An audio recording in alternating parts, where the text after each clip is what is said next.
ఆ మనుష్యుని చూసినప్పుడు, ఆ మనుష్యుని యొక్క మాటలు విన్నప్పుడు ఏమైందంటే ఇశ్రాయేలీయులందరూ, సరే ఇశ్రాయేలీయులు భయపడ్డారంటే ఒక అర్థం ఉంది.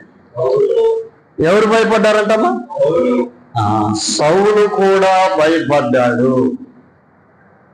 అనగా అపవాది, శత్రువు, సాతాను ఏమండి అతనిలో ఉన్న కారణాన్ని బట్టి అతనికి ఏమొచ్చింది? దేవుడు ఎలాంటి వాడో తెలిసలేకపోయినాడు. తన పక్షముగా దేవుడు ఎలాంటి కార్యములు చేస్తాడో అర్థం చేసుకోలేకపోయినాడు. తన పక్షముగా ఎలాంటి కార్యములు జరిగించాడో అర్థం కావడంలా. ఎందుకంటే ఇప్పుడు ఎవరున్నారు చెప్పండి? సౌలు మీద ఎవరున్నారంట? శత్రువు అయిన సాతాను, దురాత్మ